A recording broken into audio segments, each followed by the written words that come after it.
എല്ലാവർക്കും നമസ്കാരം. നാരായണീയ സാഹസ്രം 434 ദിവസം. നമ്മൾ 42 ദശകത്തിലെ 9 ശ്ലോകത്തിലേക്ക് പാരായണ പ്രഭാഷണങ്ങളൊക്കെ എത്തിച്ചേർന്നിരിക്കുന്നു. നമ്മൾ എന്താ പറയുക, മഹാഭാരതം കഥ പറഞ്ഞു വരുമ്പോൾ പാണ്ഡവര തീർത്ഥയാത്ര നടത്തിക്കൊണ്ടിരിക്കുകയാണ്. ഇപ്പോൾ വനപർവ്വത്തിലെ കഥകളാണ് വർണ്ണിച്ചു വരുന്നത്. അപ്പോൾ അവർ തീർത്ഥയാത്രയൊക്കെ നടത്തി കടൽ തീരത്തുകൂടി നടന്ന് അവർ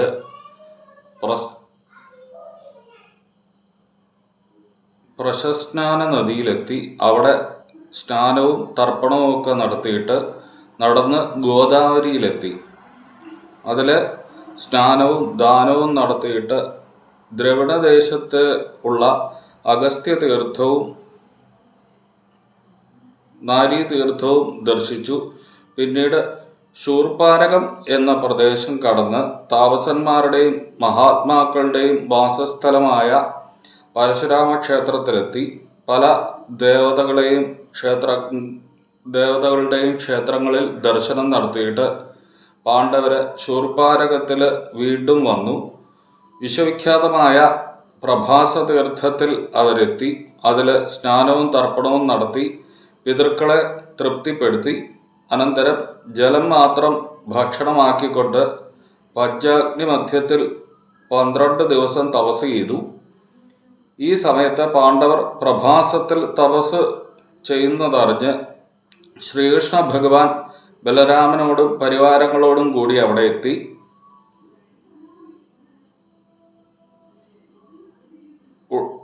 ഉടലാകെ പൊടിയണിഞ്ഞ് വെറും തറയിലിരിക്കുന്ന പാണ്ഡവരെയും ഭർത്താക്കന്മാരോടൊപ്പം കഷ്ടപ്പാടുകൾ അനുഭവിക്കുന്ന ദ്രൗപദിയെയും കണ്ട് അവരെല്ലാം കരഞ്ഞുപോയി.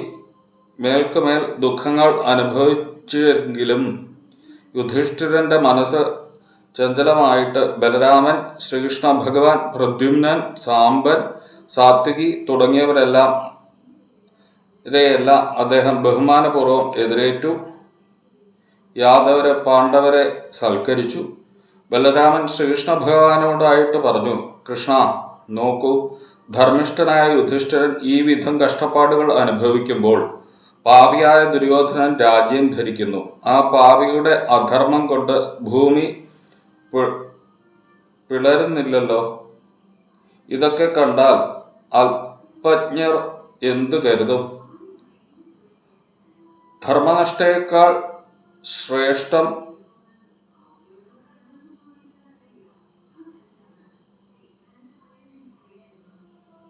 പാപഭാരമാണെന്ന് ആരെങ്കിലും കരുതി പോകുന്നത് തെറ്റുണ്ടോ? രാജ്യവും രാജകീയ സുഖങ്ങളും നഷ്ടപ്പെട്ടവർക്ക് ധർമ്മനിഷ്ഠ ഇദ്ദേഹം കൈവിടുന്നില്ല.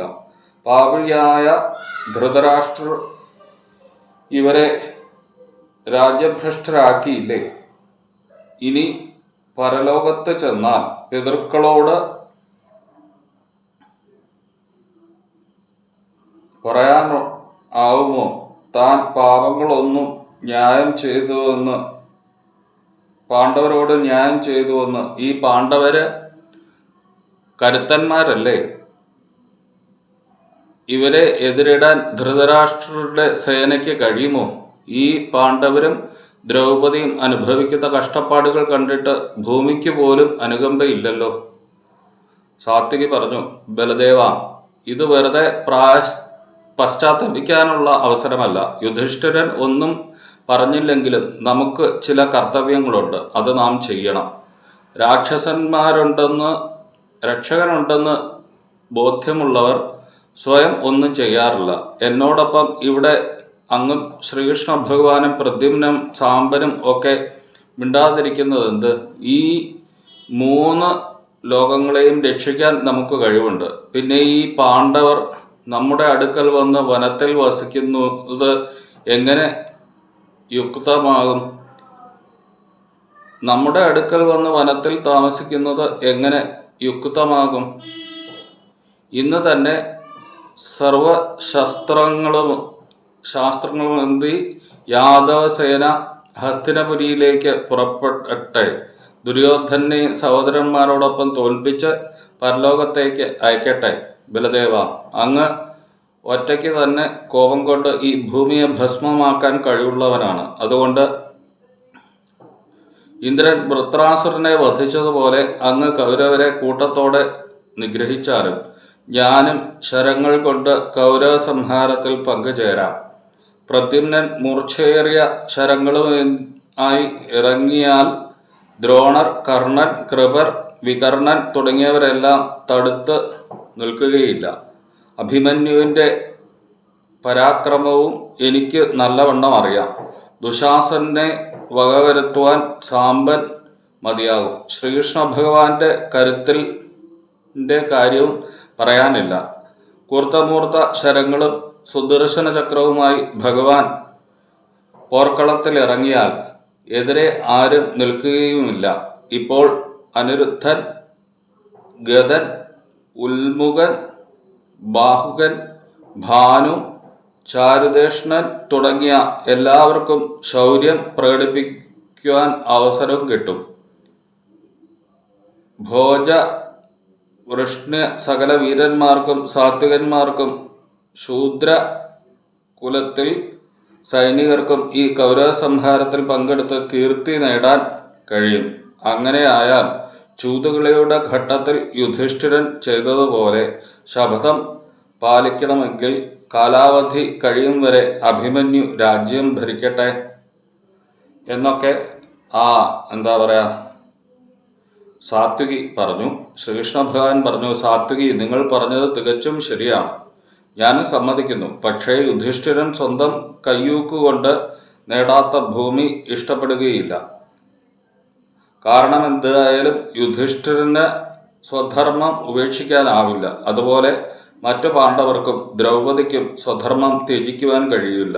മഹാരഥന്മാരായ ഭീമാർജുനന്മാരോട് പൊരുതി നിൽക്കുവാൻ കരുത്തുള്ള ഒരു വീരനും ഭൂമിയിലില്ല. നകുല സഹദേവന്മാരും ഒട്ടും മോശക്കാരല്ല. ഇവരെയെല്ലാം സഹായത്തോടെ തന്നെ ഇദ്ദേഹത്തിന് ഭൂമണ്ഡലമാകെ സ്വായത്തമാക്കിക്കൂടെ? പാഞ്ചാലൻ, കേകയൻ, ചേതിഭൂപൻ, ഹൈകയൻ എന്നിവർ തോളോട് തോൾ ചേർന്ന് പോർക്കളത്തിലിറങ്ങിയാൽ ശത്രുക്കളുടെ പൊടി പോലും മിച്ചമുണ്ടാകുകയില്ല എന്നൊക്കെ ശ്രീകൃഷ്ണ ഭഗവാൻ പറഞ്ഞു. ബാക്കി യുധിഷ്ഠിരനും ഒക്കെ പറയുന്ന കാര്യങ്ങൾ നമുക്ക് വരും ദിവസങ്ങളിൽ അനുസ്മരിക്കാം. ഇപ്പോൾ ഇന്നത്തെ പാരായണത്തിലേക്ക് കടക്കുകയാണ്. ശ്രീ ഗുരുവായൂരപ്പ ശരണം.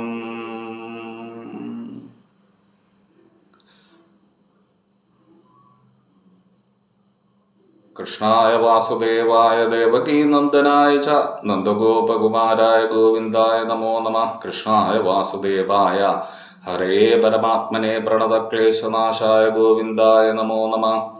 അഗജാനന പദ്മാർക്കം ഗജാനന മഹർനിശം അനേകദന്തം ഭക്താനാമേകദന്തമുപാസ്മഹേ. ഗുരവേ സർവലോകാനാം ഭിഷജേ ഭവരോഗിണാം നിധേ സർവവിദ്യാനാം ദക്ഷിണാമൂർത്തയേ നമഃ. സരസ്വതി നമസ്തുഭ്യം വരദേ കാമരൂപിണി വിദ്യാരംഭം കരിഷ്യാമി സിദ്ധിർഭവതു മേ സദാ. ശിവം ശിവകരം ശാന്തം ശിവാത്മാനം ശിവോത്തമം ശിവമാർഗപ്രണേതാരം പ്രണതോസ്മി സദാശിവം. ഭൂതനാഥ സദാനന്ദ സർവഭൂതദയാപരാരക്ഷ രക്ഷ മഹാബാഹോ ശാസ്ത്രേ തുഭ്യം നമോ നമഃ. ഹരിശ്രീ ഗണപതേ നമ അവിഘ്നമസ്തു. ഹരിശ്രീ ഗണപതേ നമ അവിഘ്നമസ്തു. ഹരിശ്രീ ഗണപതേ നമ അവിഘ്നമസ്തു. ശ്രീ ഗുരുവായൂരപ്പ ശരണം. നമ്മളിതാ 42ാമത്തെ ദശകത്തിലെ 9ാമത്തെ ശ്ലോകത്തിലേക്ക് പാരായണ പ്രഭാഷണങ്ങളൊക്കെ എത്തിച്ചേർന്നിരിക്കുന്നു. നാരായണീയ സഹസ്രം 434ാമത്തെ ദിവസം. അയേസുതം ദേഹി ജഗൽപതേ കൃപാതരംഗപാദാൽ പരിപാദമധ്യമേ ഇതി സ്മ സംഗൃഹ്യ പിതാത്വദംഗകം മുഹുർമുഹുശ്ലിഷ്യതി ജാതകണ്ഠകഃ. അയേ സുതം ദേഹി ജഗൽപതേ കൃപാതരംഗപാദാൽ പരിപാദമധ്യമേ ഇതി സ്മ സംഗൃഹ്യ പിതാ ത്വദംഗകം മുഹുർമുഹുശ്ലിഷ്യതി ജാതകണ്ഡകാഃ. ശ്രീ ഗുരുവായൂരപ്പ ശരണം. അങ്ങനെ നാരായണീയ സാഹസ്രത്തിൻ്റെ 434 ദശകത്തിലേക്ക് നമ്മൾ എത്തിച്ചേർന്നിരിക്കുന്നു. 34 ദിവസത്തിലേക്ക്, ക്ഷമിക്കണം. ഈ ചാനൽ ആദ്യമായിട്ട് കാണുന്നവരാണെങ്കിൽ ഈ ചാനൽ സബ്സ്ക്രൈബ് ചെയ്യുക. സബ്സ്ക്രൈബ് ചെയ്തവരെ കൂടുതൽ സജ്ജനങ്ങളെ ഈ ഒരു സത്സംഗത്തിലേക്ക് എത്തിക്കുക. നിങ്ങൾ എവിടേക്കെങ്കിലും പോകുമ്പോൾ ഇങ്ങനെ ഒരു കാര്യമുണ്ട്. എല്ലാവരും ഈ ഒരു കൈവല്യ പീയൂഷം എന്ന ചാനൽ സബ്സ്ക്രൈബ് ചെയ്ത് അവരെയും കൂടി ഈ സത്സംഗത്തിൻ്റെ ഭാഗമാക്കുമ്പോഴാണ് ഈ സത്സംഗത്തിന് വിജയമുണ്ടാകുന്നത്. അതിനുവേണ്ടി നിങ്ങളെല്ലാവരും ശ്രമിക്കണം എന്നുകൂടി അഭ്യർത്ഥിക്കുന്നു. എല്ലാവർക്കും ഗുരുവായൂരപ്പൻ്റെയും ഗുരുനാഥന്മാരുടെയൊക്കെ അനുഗ്രഹം എന്നുമെന്നും ഉണ്ടാവട്ടെ എന്ന് പ്രാർത്ഥിക്കുന്നു. നിങ്ങളുടെ പ്രാർത്ഥനയും അനുഗ്രഹവും എന്നും ഞങ്ങളോടൊപ്പം ഉണ്ടാവണമെന്നും കൂടി ഒരിക്കൽ കൂടി അഭ്യർത്ഥിച്ചുകൊണ്ട് എല്ലാവർക്കും നമസ്കാരം.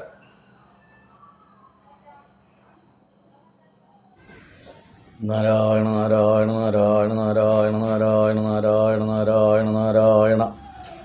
ഗുരുവാദപുരീദാസദാസദാസോപ്യഹം ച ഭോഃ കേശവാശ്രിതഭാവേന ഭാസത്തെ ഹൃദയേശ്വര. ഭജാമി സതതം തവ ചരണയുഗമംബികേ ത്വാം ബിന്ദുരൂപിണീമുമാം മതിവദനാം ച സുഹാസിനീം മല്ലികാമംഗലനിവാസിനീം മമ പരദേവതാം സിംഹാരൂഢാം ച ശ്രീമിമാം ദുർഗാം ശ്രീരാജരാജേശ്വരീം.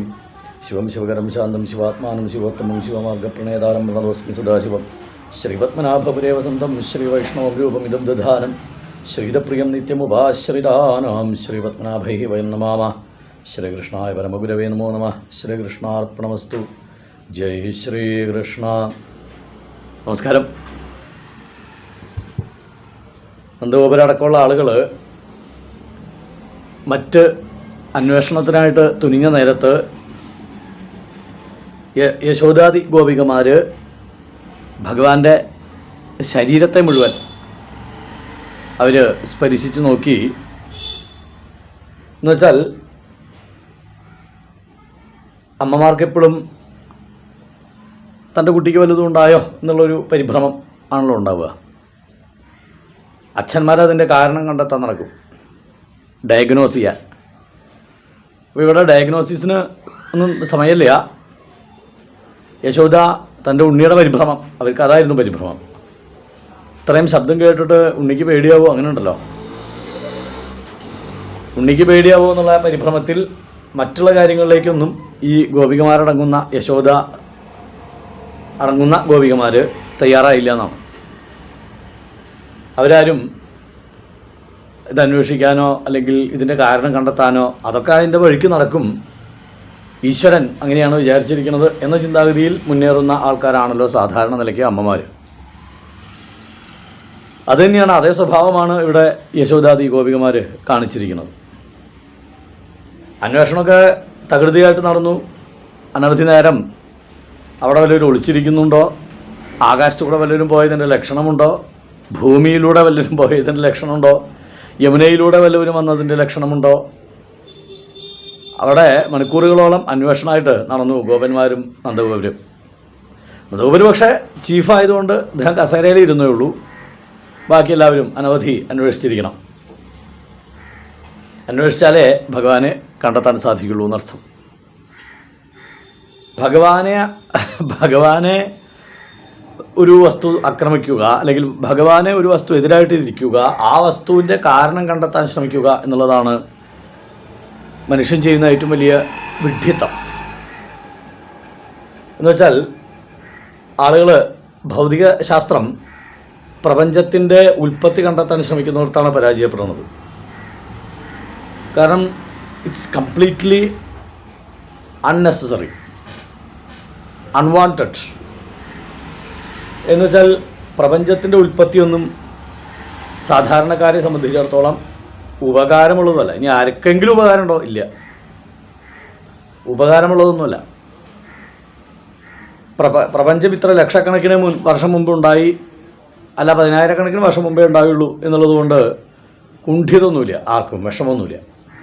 ഞാൻ 10 ലക്ഷം എന്നാണ് വിചാരിച്ചത്, അത് 9 ലക്ഷം ഉള്ളൂ അത്രേ കൊല്ലം എന്നുള്ളതുകൊണ്ടൊന്നും ആർക്കും വിഷമമുണ്ടാകണമെന്നല്ല. കറണ്ട് അഫയേഴ്സ് നിങ്ങളെ ബാധിക്കുന്ന വിഷയങ്ങളിൽ റിസർച്ച് ചെയ്യുക.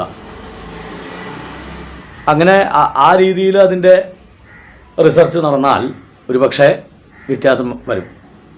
നമ്മുടെ ചിന്തയ്ക്കും വ്യത്യാസവും വരും, ഗുണവും വരും.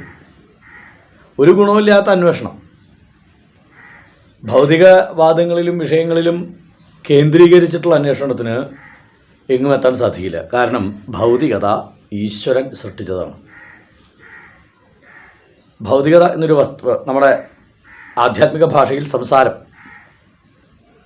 ഈ പ്രപഞ്ചത്തെ, സംസാരത്തെ ഈശ്വരൻ നിർമ്മിച്ചതാണെങ്കിൽ നിങ്ങൾ ഈശ്വരനെ കണ്ടെത്താൻ ഈ സംസാരത്തിലൂടെ നടന്നു കഴിഞ്ഞാൽ സാധിക്കുമോ?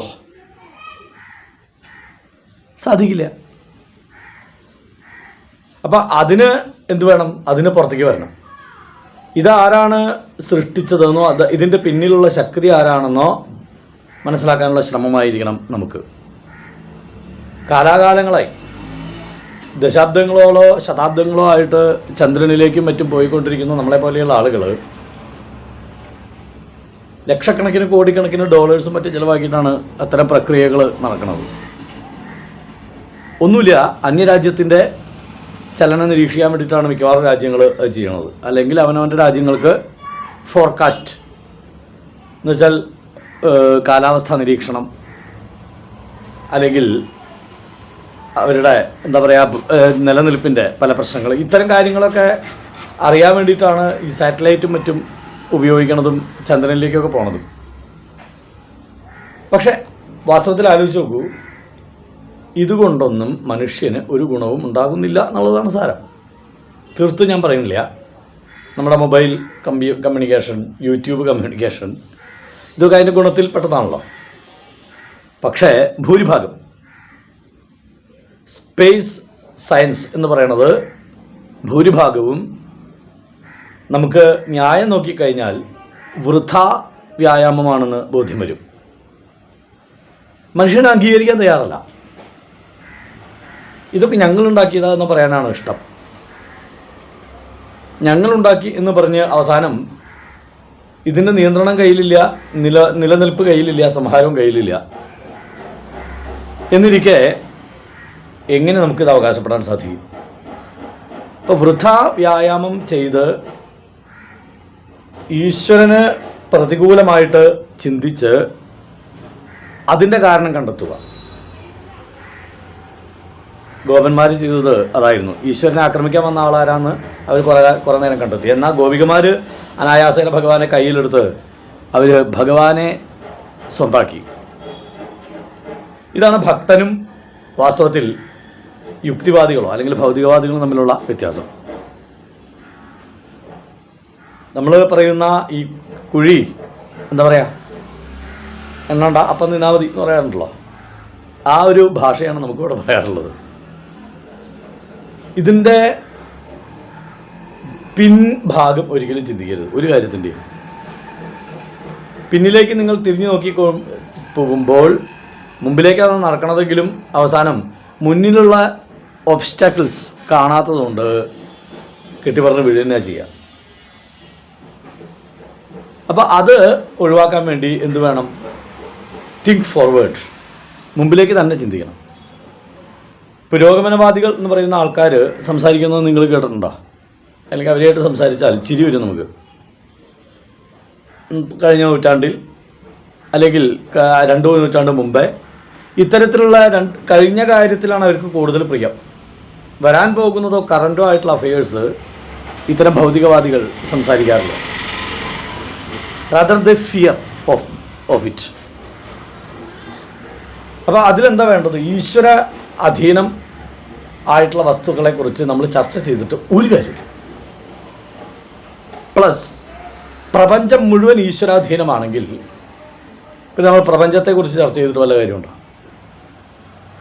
ഇപ്പോൾ ഭൗതികവാദ ഭാവത്തിലൂടെ ഈശ്വരനെ കണ്ടെത്താൻ സാധിക്കില്ല. There is no material proof for God because he is inside everybody എന്ന് മഹാത്മാഗാന്ധി ഒരിക്കൽ പറഞ്ഞിട്ടുണ്ട്. ഇവിടെ നിങ്ങൾ ഭൗതികമായിട്ടുള്ള കാണാവുന്ന രീതിയിലുള്ള ദൃശ്യമായിട്ടുള്ള ഒരു പ്രത്യക്ഷ ഉദാഹരണം ഈശ്വരനെ കുറിച്ച് നിങ്ങൾ ചോദിച്ചാൽ ഇല്ല എന്ന് പറയേണ്ടി വരും. കാരണം ഒന്നിൽ മാത്രം നിൽക്കുന്നതല്ല ഈശ്വരൻ്റെ ഉദാഹരണം പ്രത്യക്ഷമായിട്ട് ചോദിക്കുമ്പോൾ. അതുകൊണ്ട് നിങ്ങൾക്കൊരു ഉദാഹരണം കണ്ടെത്താൻ സാധിക്കില്ല. പക്ഷേ ഉള്ളിലേക്ക് ചിന്തിച്ചാൽ, ഉള്ളിലേക്ക് ചിന്തിക്കുന്നവന്, ഭഗവാനെ പെട്ടെന്ന് സ്വന്തമാക്കണമെന്ന് ആഗ്രഹിക്കുന്നവൻ, ഭഗവാനെ സ്വന്തമാക്കിയവരുടെ സംഘത്താൽ പെട്ടെന്ന് ഭഗവാൻ മാർഗത്തിലേക്ക് എത്തിച്ചേരും. യശോദാദി ഗോപികമാരെ പോലെ, ഇല്ലെങ്കിൽ നന്ദഗോപരെ പോലെ, ഗോപകന്മാരെ പോലെ അന്വേഷിച്ചുകൊണ്ട് നടന്ന് കുറെ കഴിഞ്ഞാലേ കിട്ടുക. കുറെ കഴിഞ്ഞാൽ ചിലപ്പോൾ കിട്ടിയെന്ന് വരും ഭാഗ്യമുണ്ടെങ്കിൽ. പക്ഷേ ഒരുപാട് സമയം വേസ്റ്റാകും. അപ്പോൾ പറഞ്ഞു വരുന്ന വിഷയം, ഭൗതികവാദത്തിലൂന്നിയ ഒരു ചിന്ത, ഒരു റിസർച്ച് നമ്മളെ എവിടെ എത്തിക്കാൻ പോകില്ല. അതിൻ്റെ ഒരു കുഴപ്പമാണ് കേരളത്തിൽ നമ്മൾ പൊതുവെ കണ്ടുകൊണ്ടിരിക്കുന്നത്. ഇപ്പോൾ ഒരുപാട് വിദ്യാഭ്യാസം നേടി അഹങ്കരിക്കുകയാണ്. ആ വിദ്യാഭ്യാസം കൊണ്ടൊരു കാര്യമില്ല. ഈ വിദ്യാഭ്യാസത്തിൽ ആത്മാവിനെ വളർത്താനുള്ള എന്തെങ്കിലും ഉൾപ്പെടുത്തിയാൽ മാത്രമേ അതുകൊണ്ട് ഗുണമുള്ളൂ. അതുകൊണ്ടാണ് പുതിയൊരു വിദ്യാഭ്യാസ നയം ഡൽഹിയിലുള്ള ഗവൺമെൻറ് തീരുമാനിച്ചത്, ഇന്ത്യയെ ഭരിക്കുന്ന ഗവൺമെൻറ് തീരുമാനിച്ചത്. ആത്മാവിനെ കണ്ടെത്താനുള്ള മാർഗം, അതായത് സ്വയം ഓരോരുത്തർക്കും ഇന്നവേറ്റീവായി അവനവന് സ്വയം ഉള്ള ക്രിയേറ്റിവിറ്റിയെ വളർത്താനുള്ള ചാൻസ് ഉണ്ടാക്കിയെടുക്കുക. അത് വിദ്യാഭ്യാസത്തിൻ്റെ ഭാഗമാക്കാൻ തീരുമാനിച്ചത് അതുകൊണ്ടാണ്. ഇല്ലെങ്കിൽ 1, 2 ഐൻസ്റ്റീൻ എനർജി കണ്ടുപിടിച്ചു എന്നോ ഇതിങ്ങനെ പറഞ്ഞു കാലങ്ങളായിട്ട് തലമുറകളായിട്ട് പറഞ്ഞുകൊണ്ടിരിക്കുക എന്നല്ലാതെ കേവലം IPS-ഉം IAS-ഉം കിട്ടാൻ വേണ്ടി ഇത് പഠിക്കേണ്ട ആവശ്യമുണ്ടോ എന്ന് നമുക്ക് സംശയവും. അപ്പോൾ ആ രീതിയിലുള്ള സമ്പ്രദായങ്ങളെ മാറ്റിമറിച്ച് വിദ്യാസ്വരൂപനെ സ്വന്തമായിട്ട് കിട്ടാൻ വിദ്യ തന്നെ ഉണ്ടാവണം എന്ന് തീരുമാനിക്കുക. ആത്മവിദ്യ ഒരു പോർഷൻ അതിനുവേണ്ടി മാറ്റിവെക്കാൻ തയ്യാറായി കഴിഞ്ഞാൽ ഗോപികമാരെ പോലെ അവരെല്ലാ ഭൗതിക നിവൃത്തിയും അല്ലെങ്കിൽ ഭൗതിക ഉത്തരവാദിത്വങ്ങളും നിറവേറ്റുന്ന ആൾക്കാരാണ് അവർ. അവരെ സംബന്ധിച്ചിടത്തോളം അവരൊന്നും മാറ്റിവെച്ചിട്ടല്ല ഭഗവാനെ സ്നേഹിച്ചത്, എല്ലാം ചെയ്തുകൊണ്ടാണ് ഭഗവാനെ സ്നേഹിച്ചത്. അയേസുതം ദേഹി ജഗൽപതേ കൃപാതരംഗപതാൽ പരിപാദമദ്യമേ. അയേ എന്ന് വെച്ചാൽ അയ്യോ എന്നുള്ള അർത്ഥം. ആവൂ എന്ന് പറയാറില്ലേ നമ്മൾ, ഒരു നിശ്വാസം. അയേ സുതം ദേഹി ജഗൽപതേ കൃപാതരംഗപാതാൽ. ജഗൽപതേ കൃപാതരംഗപാതാൽ, ഈശ്വരൻ്റെ കൃപാതരംഗത്തിൻ്റെ ആഘാതം കൊണ്ട്, ഈശ്വരൻ്റെ കാരുണ്യാതിരേകത്തിൻ്റെ ആഘാതം കൊണ്ട് പരിപാദമദ്യമേ പരിപാലിക്കപ്പെട്ടു. ഇന്ന് പരിപാലിക്കപ്പെട്ടു. എന്ത്? ഇതി സംഗൃഹ്യ പിതാത്വദംഗകം സുതം എന്നാദ്യം പറഞ്ഞില്ല. മേ സുതം പരിപാദം അദ്യ. ഇന്ന് എൻ്റെ മകൻ, പുത്രൻ, ഉണ്ണി ഇതാ രക്ഷിക്കപ്പെട്ടിരിക്കുന്നു. ഇതാരാ പറയണത്? ഇതി സംഗൃഹ്യ പിതാത്വദംഗകം. പിതാ നന്ദഗോപുര്. യശോദാദേവിയുടെ ഗോപികമാരും ബഹളം കഴിഞ്ഞപ്പോൾ അദ്ദേഹം അവിടേക്ക് വന്നു. ഇതിസ്മ സംഗൃഹ്യ വലിച്ചിങ്ങോട് മേടിച്ചു എന്നാണ് ഈ ഭഗവാനെ യശോദയുടെ കയ്യിൽ. ത്വദംഗകം അവിടുത്തെ ശരീരത്തെ. മുഹുർമുഹു ശ്ലിഷ്യതി ജാതകണ്ടക.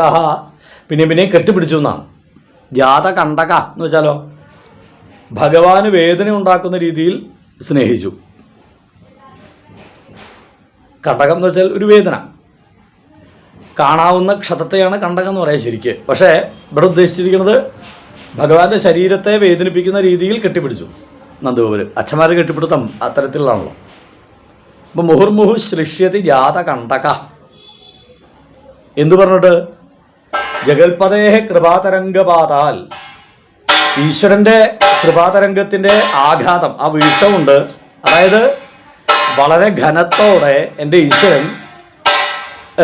ഈശ്വരൻ എൻ്റെ ഉണ്ണിയുടെ മേൽ ആ കാരുണ്യം പതിപ്പിച്ചതുകൊണ്ട് ഇന്ന് എൻ്റെ ഉണ്ണി രക്ഷപ്പെട്ടിരിക്കുന്നു. ഇവിടെ സംഗ്രഹ്യ എന്നുള്ളതിന് വ്യാഖ്യാതാക്കൾ മറ്റൊരു രസകരമായിട്ടുള്ളൊരു വേറൊരു അർത്ഥം കൊടുത്തിട്ടുണ്ട്, അല്ലെങ്കിൽ അങ്ങനെ വ്യാഖ്യാനിക്കാമെന്ന് പറഞ്ഞിട്ടുണ്ട്. സംഗ്രഹ്യ എന്ന് വെച്ചാൽ എന്ന് പറഞ്ഞിട്ട് എന്നർത്ഥം, ചുരുക്കി പറഞ്ഞിട്ട്.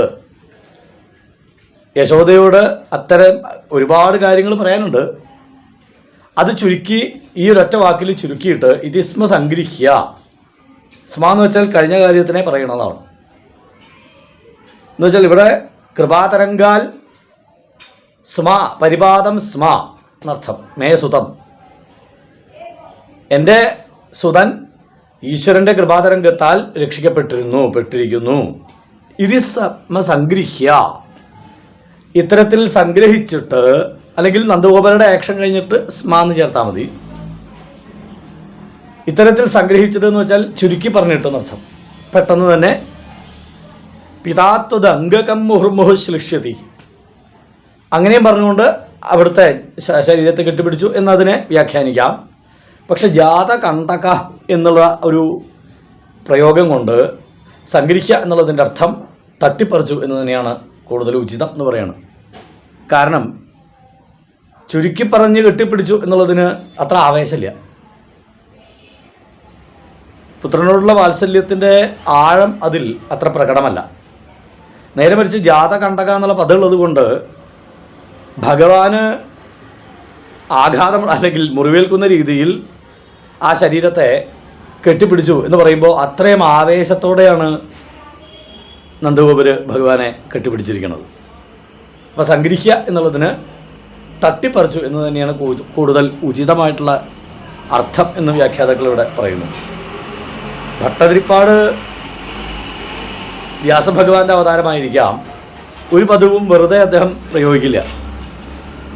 അദ്ദേഹം സംഗ്രഹിക്കുക എന്ന് പറയാൻ കാരണം ഈ രണ്ടർത്ഥം വരാം. ഇത്തരത്തിൽ ചുരുക്കി പറഞ്ഞ ത്വദംഗകം മുഹുർമുഹു ശ്ലിഷ്യതി, അങ്ങയുടെ ശരീരത്തെ വീണ്ടും വീണ്ടും ശ്ലേഷണം ചെയ്തു, ആശ്ലേഷിച്ചു എന്നുള്ളത് വരാം. പക്ഷെ ജാതകണ്ഠക എന്നുള്ളത് എവിടേക്ക് ചേർക്കും? അപ്പോൾ ആ കെട്ടിപ്പിടുത്തം കൊണ്ട് അവന് മുറിവുണ്ടായി എന്ന് പറയാം. പക്ഷേ സംഗ്രഹിക്കുക എന്ന് ചുരുക്കി പറഞ്ഞതുകൊണ്ട് അതിലൊരു ആവേശമില്ല. ആവേശം വരുമ്പോൾ ചുരുക്കി പറയല്ല ചെയ്യുക, നമ്മളൊന്ന് വിസ്തരിച്ചല്ലേ പറയാം. അപ്പോൾ ചുരുക്കി പറഞ്ഞു എന്ന ആ അർത്ഥത്തിനേക്കാൾ കൂടുതൽ ഉചിതം യശോദാദേവിയുടെ കയ്യിൽ നിന്ന് തട്ടിപ്പറിച്ച ആവേശം കൊണ്ട് കെട്ടിപ്പിടിച്ചു എന്നുള്ളതാണ്. അയേ സുതം ദേഹി ജഗൽപതേ, ആവൂ ഭഗവാന്റെ കൃപ കൊണ്ട് കൃപാതരംഗപാതാൽ പരിപാദമദ്യമേ, എൻ്റെ സുതൻ ഭഗവാന്റെ കൃപാതരംഗപാദം ആഘാതം കൊണ്ട് ഇതാ രക്ഷപ്പെട്ടിരിക്കുന്നു. ഇത് സ്മ സംഗ്രഹ്യ പിതാത്വദംഗകം. ഈ പാതാൽ എന്നുള്ളവർ തന്നെ രസകരമായിട്ടുള്ള പ്രയോഗമുണ്ട്. പതിച്ചു കഴിഞ്ഞാൽ സാധാരണ ആൾക്കാർക്ക് വേദന ഉണ്ടാവുക ചെയ്യുക. ഇത് വേദനയിൽ നിന്ന് രക്ഷപ്പെട്ടു ഈ പാദം കാരണം എന്നാണ്. ഇത് സ്മ സംഗ്രഹ്യ പിതാത്വദംഗകം. അത്രയും പറഞ്ഞ് തട്ടിപ്പറിച്ച് അവിടുത്തെ ശരീരത്തെ മുഹുർമുഹുശ്ലിഷ്യതി ജാതകണ്ഠക, വേദനിക്കും വിധം വീണ്ടും വീണ്ടും അവിടുത്തെ കെട്ടിപ്പിടിച്ചു നന്ദഗോപര്. നമസ്കാരം. ജയ് ശ്രീകൃഷ്ണൻ.